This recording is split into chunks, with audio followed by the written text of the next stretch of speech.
எல்லாருக்கும் வணக்கம். இன்னைக்கு என்ன கதை சொல்ல போறேன்னு ஒன்லைன் சொல்றேன். அப்புறமா இந்த கதையை முழுசா சொல்றேன். ஒரு வீட்ல மாமியாரும் மருமகளும் தனியா இருக்கறாங்க. 2 வருஷத்துக்கு முன்னாடி இவங்களோட வீட்டுக்காரங்க இறந்து போயிட்டாங்க. ஒரு நாள் இவங்க 2 பேரும் சமையல் வேலைக்காண்டி போறாங்க. அங்க இந்த மாமியாரும் இந்த மருமகளும் யாரு கூட பஜனம் பண்றாங்க அப்படிங்கிறதா இந்த கதை தெரிவாங்க. இப்போ இந்த கதையே அந்த மரும வேலையே சொல்ற மாதிரியே சொல்லப் போறேன். என்னோட பேரு அமுதா. எனக்கு வயசு 27. எங்க வீட்ல நானும் என்னோட வீட்டுக்காரர் அப்புறம் மாமனார் மாமியா அவ்வளவுதான். இந்த மாமனாரும் மாமியா என்னோட வீட்டுக்காரர் எல்லாருமே சமையல் வேலைதான் இருக்கறாங்க. அவங்க சின்ன சின்ன விசேஷங்கள போய் சமைச்சு தரதான் அவங்களோட ரெகுலர் வேலையே. 2 வருஷத்துக்கு முன்னாடி என்னோட வீட்டுக்காரும் என்னோட மாமனாரும் பைக்ல ஒரு விசேஷத்துக்கு சமைக்கிறதுக்காக போகும்போது ஆக்சிடென்ட் ஆகி இறந்து போயிட்டாங்க. அதனால வீட்ல இப்போ நானும் என்னோட மாமியார் மட்டும்தான் இருக்கிறோம். என்னோட மாமியாரோட பேரு செல்வி. அவங்களுக்கு வயசு 42. மாமனார் இறந்ததுக்கு அப்புறமா அவங்க செஞ்சு வந்த வேலையே இப்போ அவங்கதான் செய்றாங்க. சமையல் எல்லா நாட்களிலுமே இருக்காது. ஏதாச்சும் முக்த நாள் அப்புறம் ஏதாச்சும் சின்ன சின்ன விசேஷங்கள மட்டும்தான் இருக்கும். நான் எப்பயாச்சும் தான் என்னோட மாமியார் கூட போய் விசேஷத்துக்கு அவங்களுக்கு சமையலுக்கு உதவியா இருப்பேன். பல நேரங்கள்ல நான் வீட்ல தனியாதான் இருப்பேன். அப்படி தனியா இருக்கும்போது எல்லாமே நான் மொபைல்ல அந்த மாதிரி படம் பார்த்து நல்லா என்ஜாய் பண்ணிப்பேன்.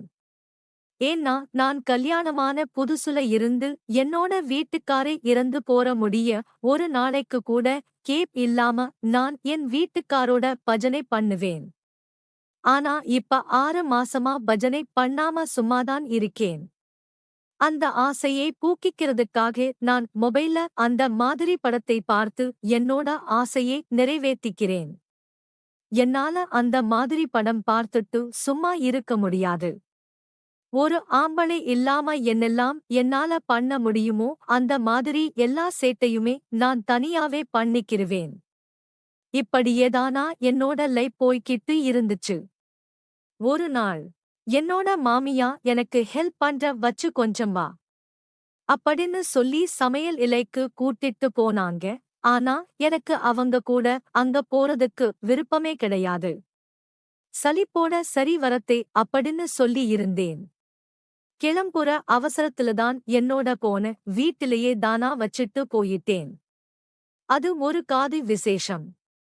ஒரு கருவேலை மரத்து காட்டுக்கு நடுவுல வெட்ட வரையில குடிசையை போட்டு விழாவே வெகு சிறப்பையா நடத்தைக்கு தந்தாங்க. எங்களுக்கு ஒரு குடிசையை போட்டு அதுல சமைக்க சொல்லி இருந்தாங்க. நான் வீட்டுல இருந்து கிளம்புறதுக்கு முன்னாடி கொஞ்சம் மொபைல்ல அந்த மாதிரி படம் பார்த்துக்கிட்டு இருந்தேன். போனை சார்ஜ் போட்டுட்டு அங்கேயே வச்சிட்டு வந்தேன். ஆனா எனக்கு அதுக்கு அப்புறம் ஆசை விறுவிறுன்னு ஏற ஆரம்பிச்சுச்சு. நானும் எதுவும் பண்ண முடியாம இருக்கிறே அப்படின்னு வெறுப்புல வெங்காயத்தை வெட்டிக்கிட்டு இருந்தேன். அப்ப யாரோ ஒரு ஆள் அக்கா எப்படி இருக்கீங்க அப்படின்னு எனக்கு ஒரு குரல் கேட்டுச்சு. திரும்பி பார்த்தா அது ரவி அப்படிங்கிற ஒரு பையன். அந்த பையனும் என்னோட வீட்டுக்காரும் கொஞ்சம் க்ளோஸ் ஃப்ரெண்ட்ஸ். ஆனா அந்த ரவிக்கு என்னை விட 3 வயசு கம்மி. நான் அந்த பையன்கிட்ட ஏதோ இருக்கப்பா அப்படின்னு சொன்னேன். அப்படி சொல்லிட்டு நான் பாட்டுக்க திரும்ப என்னோட வெங்காயம் வெட்டற வேலையை பார்த்துக்கிட்டு இருந்தேன். அதுக்கப்புறம் அவனும் எதுவும் பேசாமலே தன்னால இருந்தான். கொஞ்ச நேரம் பார்த்தா ஆளை காணோம். அதுக்குள்ள எங்க போனான் அப்படின்னு நான் திரும்பி பார்த்தேன். அவன் அரிசியை கழுவிக்கிட்டு என்னோட பலூனை ஓர கண்ணால அந்த ஓரமா இருந்து சைடு அடிச்சுக்கிட்டு இருந்தான்.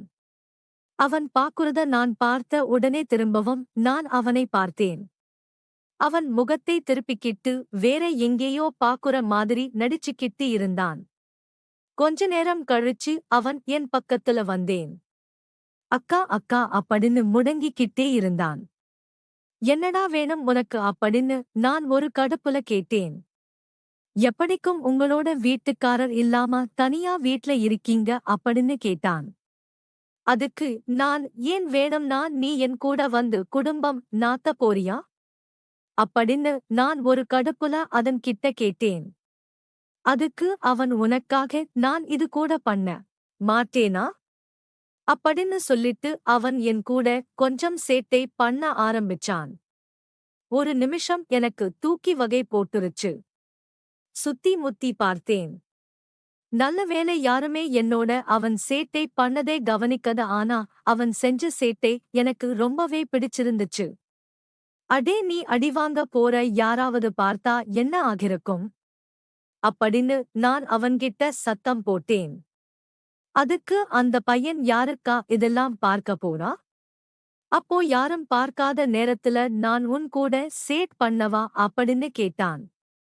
நான் உடனே டேய் நான் உன்னை விட 3 வயசு பெரிய ஒரு அக்கா கிட்ட பேசுற மாதிரியா பேசுற அப்படின்னு கேட்டேன். அதுக்கு அவன் எனக்கு பொண்ணுங்க கூட பேசி பழக்கலக்கா. நீதான் எனக்கு இருக்கிற ஒரே ஒரு கேர்ள்ஃபிரெண்ட் அப்படின்னு சொன்னா. அது என்னது கேர்ள்ஃபிரெண்ட் விட்டா எனக்கு ஐ லவ் யூ சொன்னே 2வது வாரமா கல்யாணம் பண்ணிருவ போல அப்படின்னு சொன்னேன். இப்படி நாங்க 2 பேரும் பேசிக்கிட்டே இருக்கும்போது என்னோட மாமியா என் கூட பேசிக்கிட்டு இருந்த ரவி அப்படிங்கிற அந்த பையனை கூப்பிட்டாங்க. உடனே இவனும் அங்கிருந்து எந்திரிச்சு என்னோட மாமியா பக்கத்துல போனான். அப்படி அவன் போனதுக்கு அப்புறமா அவன் போகும்போது என் பக்கத்துல தான அவனோட போனை மறந்து வச்சிட்டு போயிட்டான். நான் அவனோட போனை எடுத்து நோந்த ஆரம்பிச்சேன். வாட்ல அவனுக்கு தொடர்ந்து மெசேஜ் வந்துகிட்டே இருந்துச்சு. என்னன்னு போய் பார்த்தா இந்த பையன் அந்த மாதிரி பலான குரூப்ஸ்ல சேர்ந்திருக்கான். அதிலிருந்து அந்த மாதிரி படங்கள் தொடர்ந்தவனுக்கு வந்துகிட்டேதானே இருந்துச்சு. அதுலயும் அந்த வாட்டோட குரூப்போட நேம பார்த்தா எனக்கு ஒரே வேக்காமா போச்சு. சொல்ல முடியாத அளவுக்கு அந்த வாட் குரூப்போட நேம்ஸ் எல்லாமே இருந்துச்சு. இப்படி நான் அவனோட போன நோண்டிக்கிட்டே இருக்கும்போது அவன் வந்தான். என் கையில அவனோட போன்றதை பார்த்ததுக்கு அப்புறமா அவனுக்கு ஒரே ஷாக் ஆயிடுச்சு. அவன் பக்கத்துல வந்து என்னோட போனை வாங்கிக்கிட்டான். நான் அவனோட போன்ல எடும்ப அந்த மாதிரி குரூப்ஸை எல்லாத்தையுமே பார்த்தத அவன் கண்டுபிடிச்சிட்டான். அவளுக்கு என்ன செய்யலன்னு தெரியாம பயத்துல உடம்பு எல்லாமே நடுங்க ஆரம்பிச்சிருச்சு. உடனே அவன் அக்கா தெரியாம பண்ணிட்டேன் என்ன மன்னிச்சிருங்க யாருகிட்டயும் இதை பத்தி சொல்லிடாத அப்படின்னு கெஞ்சினான். டேய் நீ என் கூட சேட் பண்ணும் போதே நினைச்சேண்டா நீ ஒரு பொம்பளை பொறக்கையாதான் இருப்பேனோ இப்படி வாட்ல அந்த மாதிரி குரூப்ல சேர்ந்து அந்த மாதிரி படம் பார்த்திக்கிட்டு இருக்கேடா அப்படின்னு நான் அவன்கிட்ட திட்டிக்கிட்டு இருந்தேன். அழைக்காவன் அக்கா உங்க கால கூட விழுகிறேன். என்ன வேணாலும் கேளுங்க. தயவு செஞ்சு இந்த விஷயத்தை யாருக்கிட்டையும் சொல்லிடாதீங்க அப்படின்னு கெஞ்சுனா நான் சொல்லதான் போறேன் அப்படின்னு நான் அழுத்தமா அவன்கிட்ட சொன்னேன். அடுத்த செகண்டே அவன் சரி சொல்லிக்கும். நானும் உன்னோட மாமியாவை பத்தி ஊர் முழுக்க சொல்றேன் அப்படின்னு சொன்னா டேய் என்னோட மாமியா என்னடா செஞ்சாங்க அவங்களை எதுக்கு இவள் இழுக்குற இப்ப நீ அப்படின்னு அவன்கிட்ட கேட்டேன். அதுக்கு அவன் ஓஹோ உனக்கு விஷயமே தெரியாதா உன்னோட மாமனார் இறந்து போனதுக்கு அப்புறமா உன்னோட மாமியாரை என்னோட சித்தப்பாதான் வச்சிருக்கறாரு அப்படின்னு சொன்னான். எனக்கு கோபம் தலைக்கேறுச்சு.